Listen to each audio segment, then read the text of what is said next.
Right then, let me throw you some stats regarding Liverpool and this extraordinary season, Stephen. Here they are in all of their beautiful glory. Well, they are if you're a supporter of the Reds. Unbeaten in 42 games across the 2 Premier League seasons. They've conceded 1 goal in their last 10 matches. They now have a 22-point lead over Manchester City. That's their largest lead ever in the Premier League. This is the big one, I think. With regard to the title and whether or not they can do it, they need 18 points from their last 13 matches to clinch the title. We're kind of running out of good things to say about Liverpool because it's kind of been said before. And really, what you need to do is just look at that. Unbeaten in 42 games over 2 Premier League seasons. Can I ask a stupid question? Of course you can. 30 years, of course, Yep. since you last won it. Does the manner in which you're winning it slightly prove to be anticlimactical? Because it's going to be done so early, because there isn't going to be the late drama, the excitement. Like, if you won it last season, just imagine the euphoria that would have been around it. With if Manchester City had dropped points or whatever the way it would have played out. This is almost so inevitable. Does it take the gloss off slightly? No, not really. Listen, if you were writing a script, then the glorious outcome is an Aguero type situation. Sure. That is Dreamsville. From a professional point of view, from a supporter's point of view, I don't care whether they do it tomorrow or the day after. Just get it done.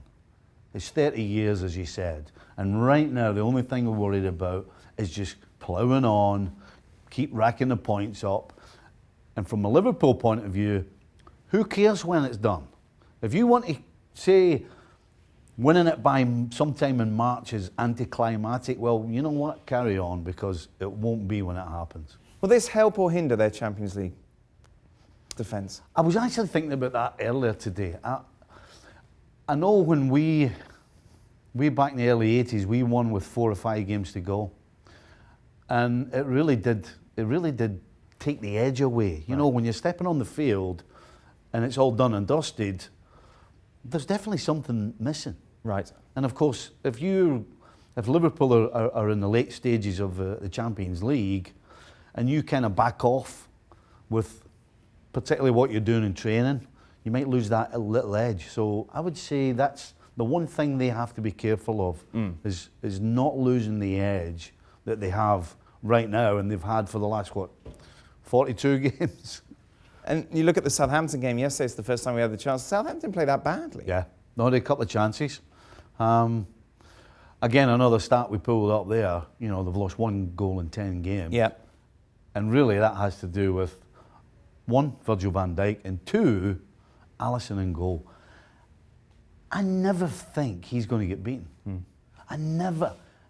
And he makes it look easy. We talk about the best goalies are not the goalies that are diving all over the place and looking... Pickford-esque, yeah? Correct.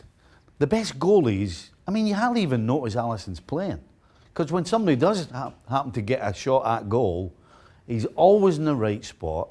He's always the calmest man in the world, by the way. Even on the odd occasion when things don't go quite the way he wants it to, he still looks as though he's got a cigar and a cap on, you know. So, I mean, just from back to front, it's very difficult right now to pick any sort of problem with this team. Of course, the first team now have a 2-week break until their next Premier League match. There is that FA Cup tie against Shrewsbury, though, coming up.